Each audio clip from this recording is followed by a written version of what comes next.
By the time anyone found her, the maid had been outside in 19-degree cold for almost 9 hours, and the ring on her finger was about to unravel a family secret 25 years in the making.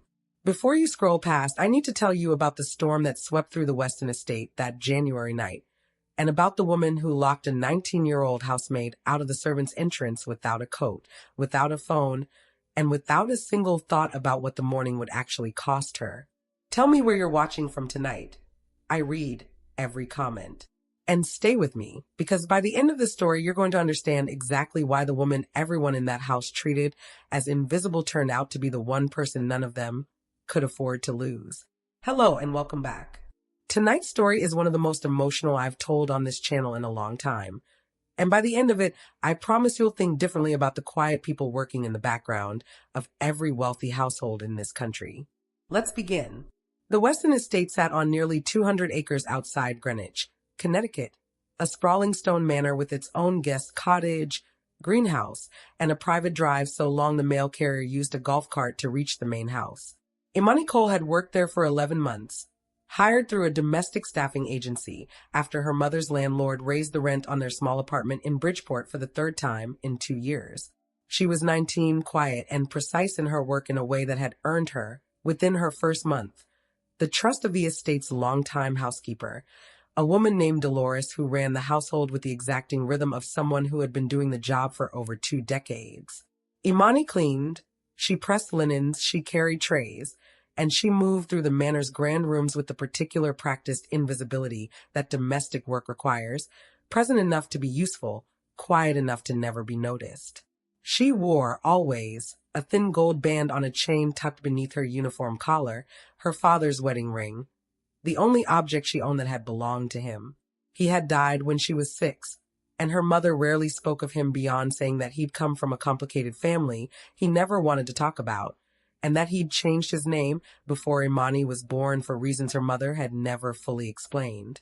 Imani wore the ring close to her skin, out of sight, the way she kept most things that mattered to her. That January evening, the manor was hosting an engagement celebration for Julian Weston, the family's only grandson and heir to Weston Hospitality Group, and his fiancée, Bianca Ashcroft, a woman whose smile photographed beautifully and whose treatment of household staff Imani had learned, within her first week, to simply endure rather than expect to change. Bianca Ashcroft had grown up with money that wasn't quite old enough to feel secure, and she compensated for that insecurity the way some people always do, by drawing sharp, constant lines between herself and anyone she considered beneath her. She was polished in front of Julian's grandmother and cold the moment the older woman left the room. She spoke to household staff the way most people speak, to furniture that occasionally gets in the way.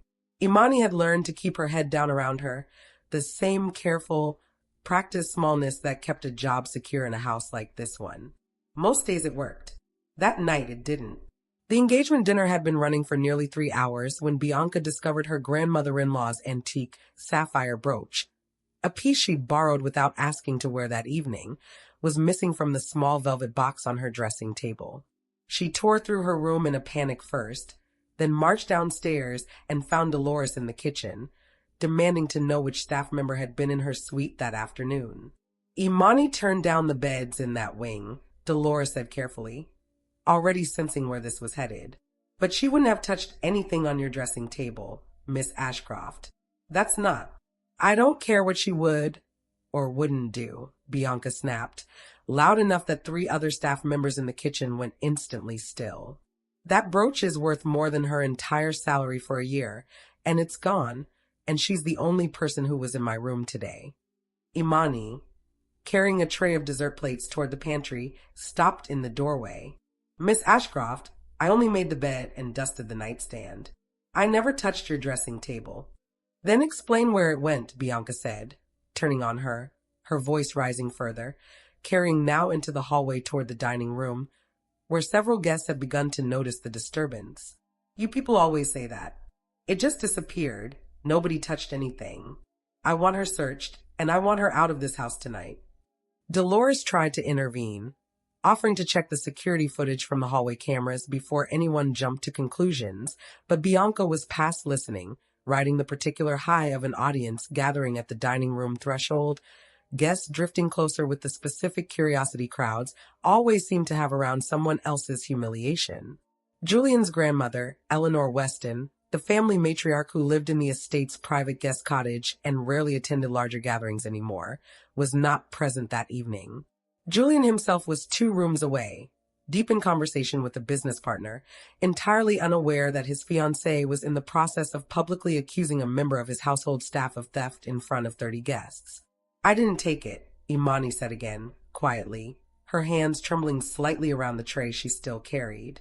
"I would never take something that isn't mine." "Search her," Bianca said to no one in particular. And when nobody moved fast enough for her satisfaction, she reached out herself and yanked open the front pocket of Imani's apron, searching it in front of the gathered guests with a roughness that sent a stack of folded napkins scattering across the marble floor. There was nothing in the pocket. Bianca's face flushed, embarrassment curdling instantly into something considerably uglier. "Get her out of this house," she said. "Now. I don't want her under this roof another minute." Dolores tried once more, quietly, to explain that terminating staff wasn't something Bianca actually had the authority to do, that the decision belonged to Eleanor Weston or to Julian himself, but Bianca was no longer interested in the org chart of who technically ran the estate. "Fine," she said coldly. "Then she can wait outside until someone with actual authority deals with this properly.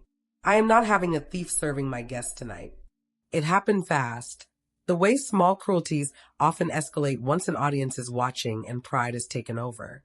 Bianca personally walked Imani to the servants' entrance at the side of the house. The door staff used to move between the kitchen and the grounds and locked it from the inside behind her, leaving Imani standing on the narrow stone landing outside in nothing but her uniform dress and a thin cardigan, no coat, no phone, the temperature already sliding well below freezing as the evening storm system moved in. "You can wait right there until my future grandmother-in-law decides what to do with you," Bianca said through the glass, before turning and walking back into the warmth of the party. Dolores discovered what had happened nearly 20 minutes later, when she went looking for Imani to help clear the dessert course and found her missing entirely from the kitchen. She tried the servant's door immediately and found it locked from a keypad code that had been changed that same week. One Bianca had insisted on updating herself after a minor dispute with the previous housekeeper. Dolores didn't have the new code. Neither did any of the other staff on duty that night. Snow had begun falling by 9, light at first, then heavier, the wind picking up off the water in the particular way Connecticut winter storms do when they mean business. Imani stood on the narrow covered landing outside the servants' entrance, arms wrapped around herself, watching her breath fog in front of her face, telling herself, at first, that surely someone would notice within a few minutes. Minutes became an hour. She tried the door twice more, knowing it was locked, hoping anyway. She tried knocking, hard enough to hurt her knuckles, but the kitchen on the other side was loud with cleanup from the dinner service, and nobody heard her over the noise. She had no phone. Staff weren't permitted to carry personal devices during service hours, and hers sat charging in the small locker room off the kitchen, entirely useless to her now. The covered landing offered some shelter from the direct snow, but the wind cut sideways beneath it, and by 10 o'clock, Imani's hands had gone numb enough that she'd stopped being able to feel her own fingers when she pressed them against her arms. She thought about her mother, working a night shift 2 towns away, who wouldn't expect a call until morning and wouldn't know anything was wrong. She thought about Dolores, hoping the older woman was looking for her, hoping someone, anyone, would eventually remember she existed. Mostly, without quite meaning to, she thought about her father. She reached beneath her cardigan and found the thin gold ring on its chain, cold now against her skin like everything else, and held it in her numb fingers the way she sometimes did when she needed something steady to hold on to. He died so young she barely remembered his face without the help of photographs, but she remembered, distinctly, one thing her mother had told her more than once. Whatever happened to your father before you were born, whatever made him leave that life behind and never speak of it again, it wasn't because he did anything wrong. It was because staying would have cost him something he wasn't willing to pay. She didn't understand what that meant. She'd never had the chance to ask him. By midnight, shivering had become something closer to a full-body tremor she couldn't control, and a small, frightened part of her mind had begun to understand, with genuine clarity, that this was no longer simply uncomfortable. This was becoming dangerous.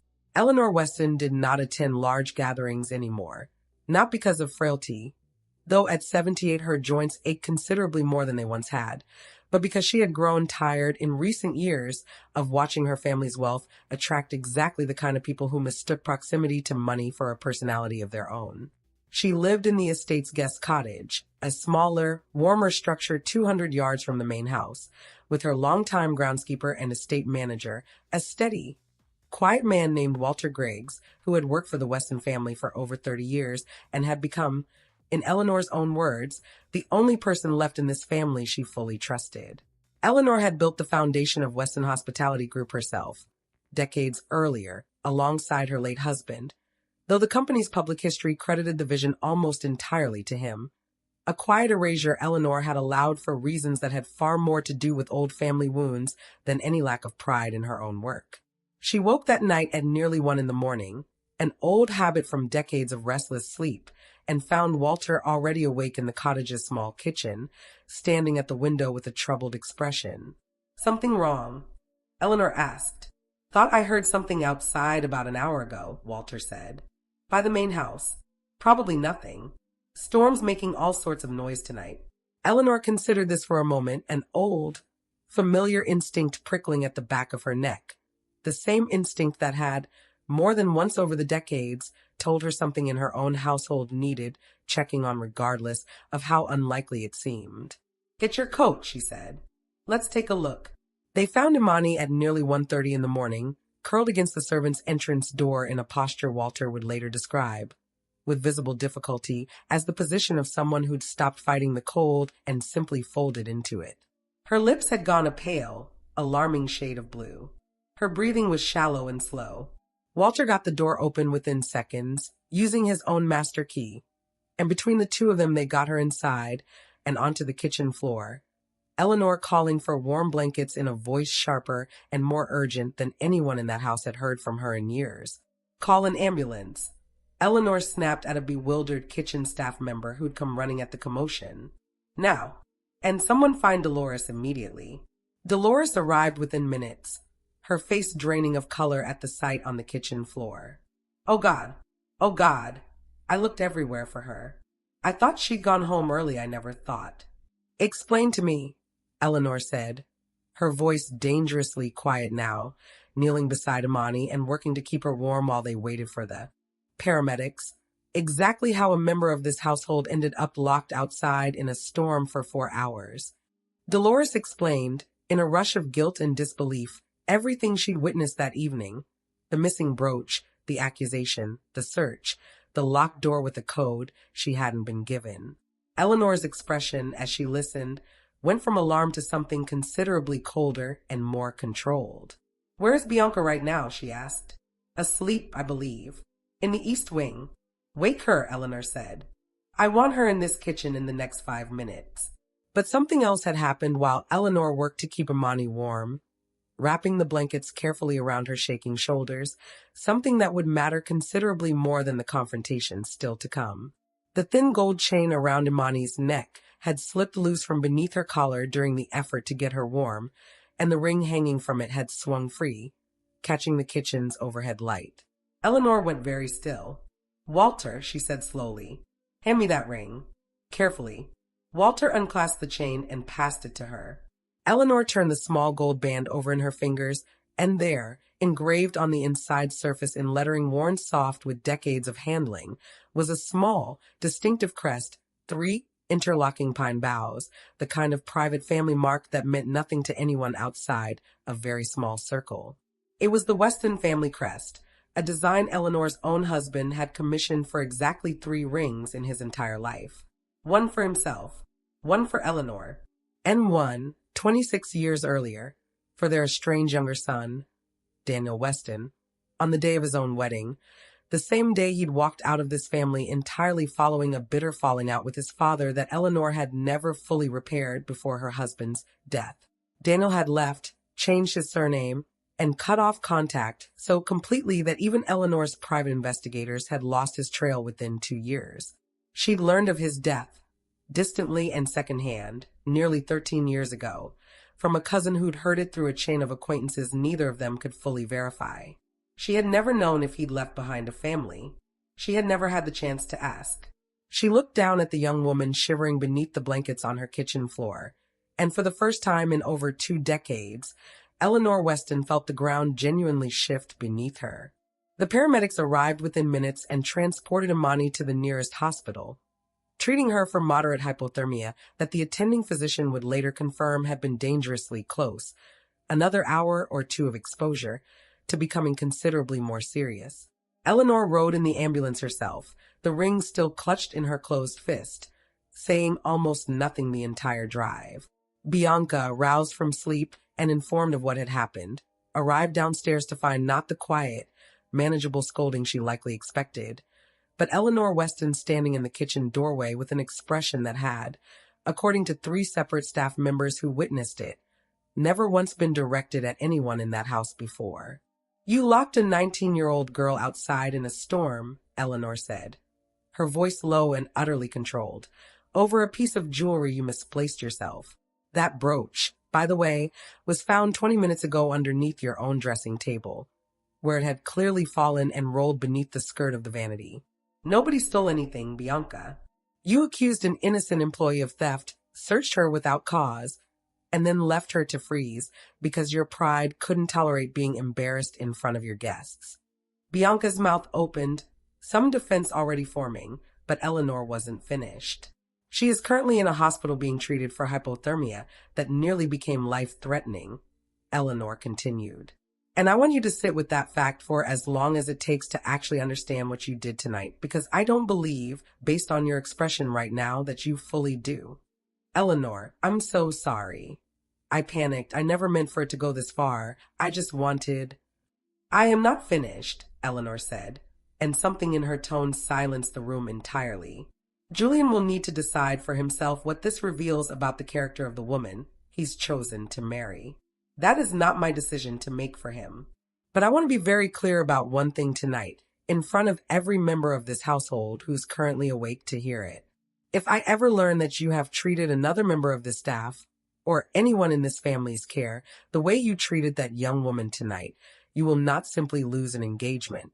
You will lose access to every single thing this family has ever offered you. Do you understand me?" Bianca, pale and visibly shaken, nodded without another word. Julian Weston learned what had happened only after returning from a business trip the following morning, and the account Eleanor gave him, calm, factual, and utterly damning, left him standing in stunned silence in his grandmother's cottage for nearly a full minute before he could respond. "She could have died," he said finally, quietly, more to himself than to Eleanor. "Grandmother, she could have actually died out there." "She very nearly did," Eleanor confirmed. Julian sat down heavily. "I need to see her. I need to apologize, and I need to understand exactly what Bianca did while I was 2 rooms away and had no idea any of this was happening." "You'll get your chance," Eleanor said. "But there's something else you need to know first, Julian. Something considerably larger than what happened last night." She showed him the ring.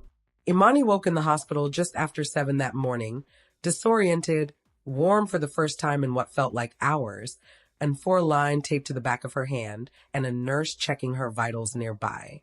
Her mother, reached by hospital staff overnight, sat asleep in the chair beside the bed, exhausted from the drive and the fear of the phone call that had woken her. "You gave everyone quite a scare," the nurse said gently, noting Imani's slowly clearing eyes. "You're going to be all right. Mild hypothermia. Some frost nip on your fingers, but nothing that won't heal completely with rest." Imani's first coherent thought, once the fog cleared enough to think at all, was for the ring, and her hand moved instinctively to her collarbone before she remembered, with a fresh spike of alarm, that it had come loose in the ambulance. "My necklace," she said, her voice hoarse. "There was a ring on it. Do you know where?" "It's safe," came a voice from the doorway, unfamiliar, older, carrying an authority that made even the nurse straighten slightly. "I have it right here." Eleanor Weston stepped into the room, Julian a step behind her, both of them visibly uncertain how to begin a conversation neither had fully rehearsed. "You're the woman I work for. Imani said slowly, recognition dawning despite her exhaustion. Mrs. Weston, I'm so sorry. I don't understand why you're. Please, Eleanor said, drawing a chair close to the bed and sitting with a gentleness that surprised even Julian, who had rarely seen his grandmother move with anything but brisk efficiency. There's something I need to ask you, and I need you to understand that none of what happened to you last night was in any way your fault before we discuss anything else. Imani nodded slowly, still disoriented but listening. This ring, Eleanor said, holding up the small gold band. Where did it come from? It was my father's, Imani said. He died when I was 6. My mother gave it to me a few years ago. It's the only thing of his I have. What was his name? Imani's mother, stirring awake at the sound of voices, sat up slowly in her chair. His name was David Cole, she said carefully. Why are you asking? Eleanor's hands trembled slightly around the small gold band. Was that the name he was born with? A long silence settled over the room.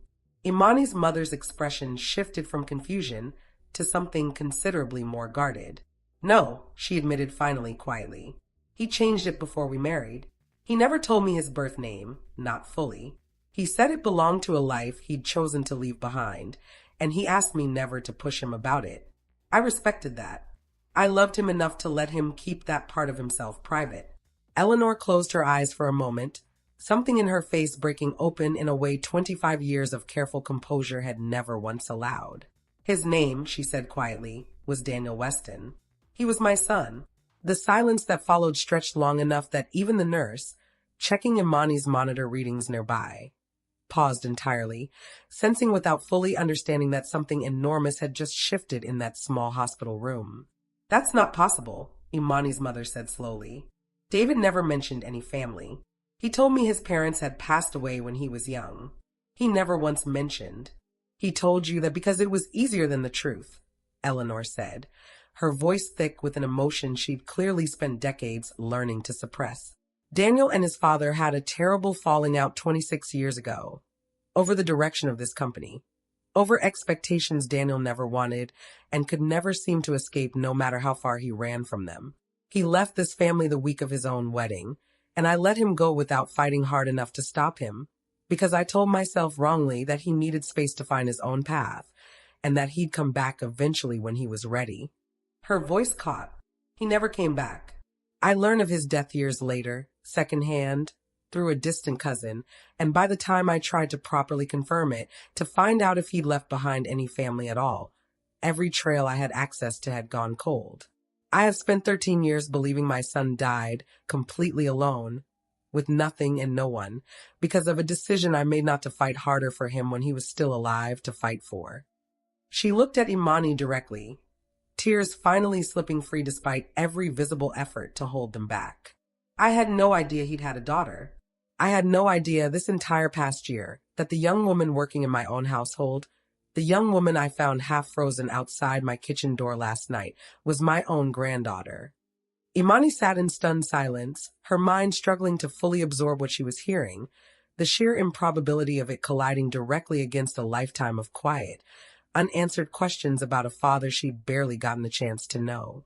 You're my grandmother, she said finally, testing the words the way you test ice you're not sure will hold your weight. I believe I am, Eleanor said softly. If you're willing to allow a DNA test to confirm it properly, which I understand is an enormous thing to ask of you right now, given everything else you're recovering from. But I recognized that crest the moment I saw the ring. Imani, there is no reasonable version of this where it isn't true. Julian, standing quietly near the window through this entire exchange, finally spoke.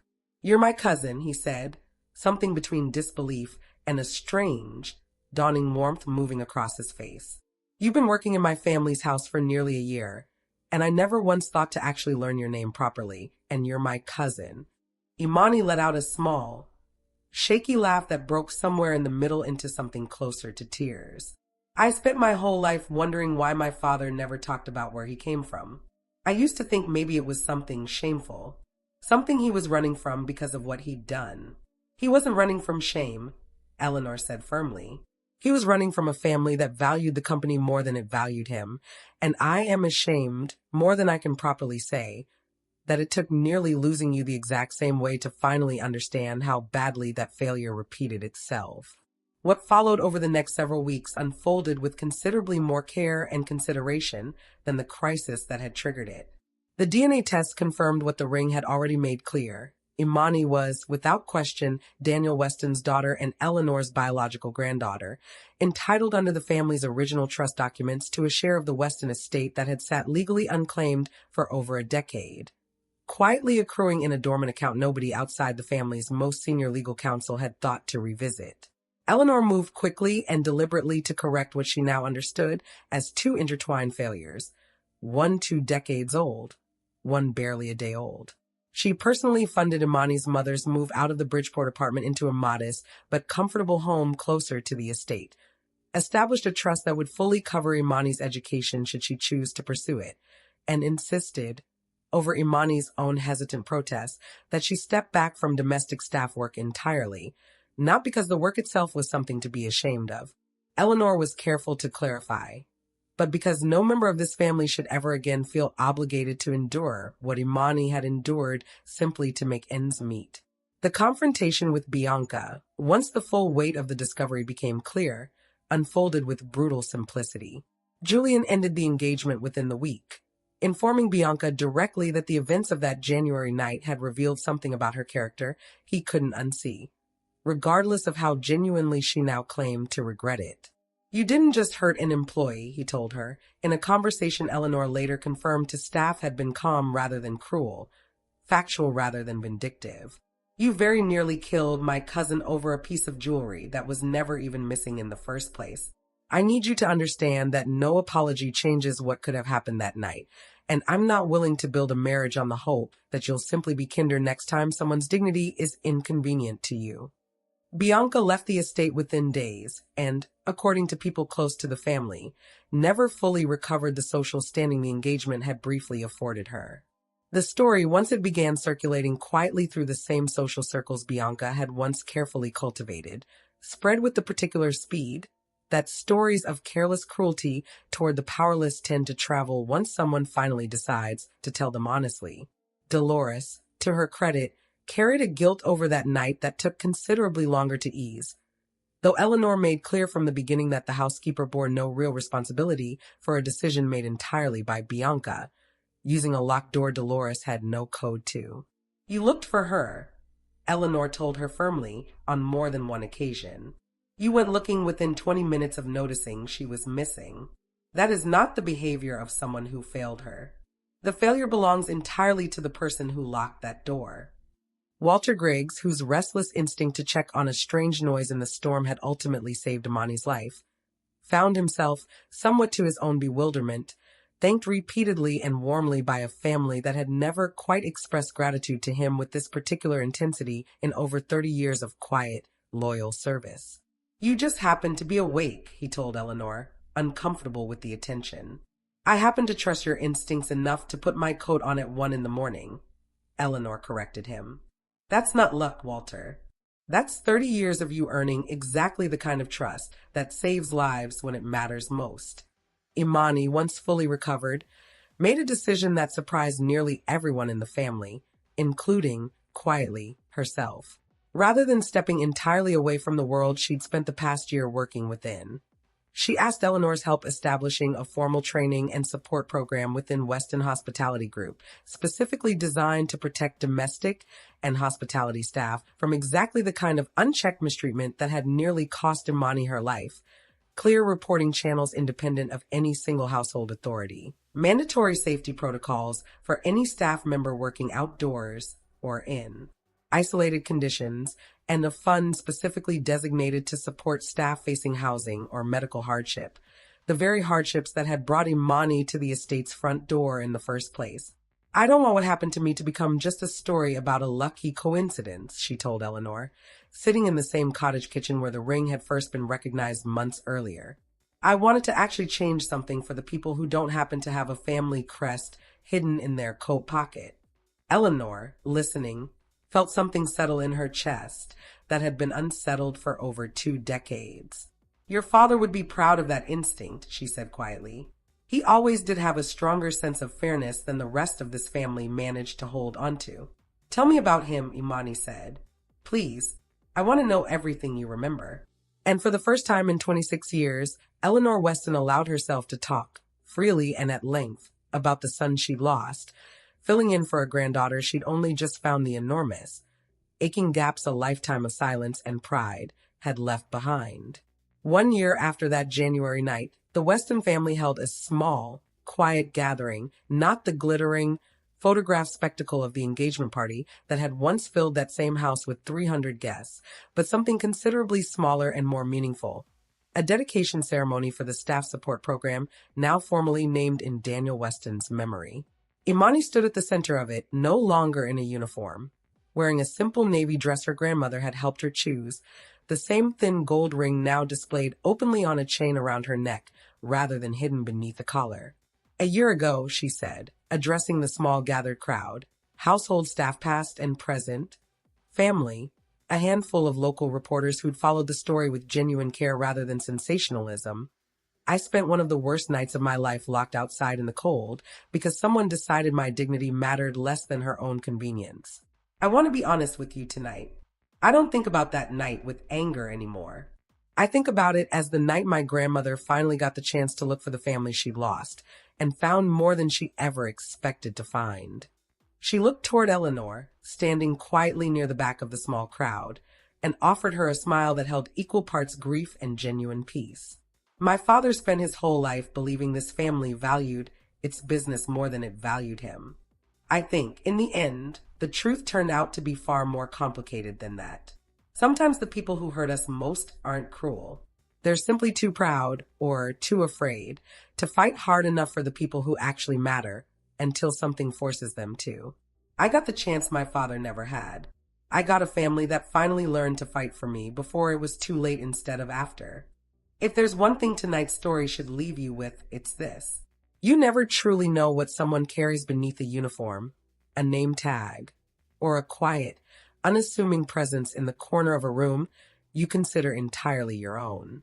Imani Cole spent a year working invisibly in a house that had no idea she belonged to it by blood, and it took one act of careless, unchecked cruelty to finally reveal a truth 25 years of silence and pride had kept buried. Eleanor Weston spent over 2 decades believing she'd lost her son completely, with no family left behind to ever find. It took nearly losing her granddaughter the exact same careless way to finally understand what that loss had actually cost her family all along. And Bianca Ashcroft learned, in the end, exactly what a moment of unchecked pride reveals about a person when nobody expects the consequences to ever catch up with them. Be kind to the people the world tells you don't matter enough to notice. You never truly know whose daughter, whose granddaughter, or whose quiet, unclaimed piece of your own family history you might be standing in front of. If tonight's story moved you, hit that like button. It genuinely helps this channel more than you'd think. Subscribe if you're new here, because we tell stories exactly like this one every single week. And if you know someone who needs a reminder tonight that kindness costs nothing and cruelty always eventually finds its way home, please share this with them. Thank you for staying with me until the very end tonight. I'll see you in the next one.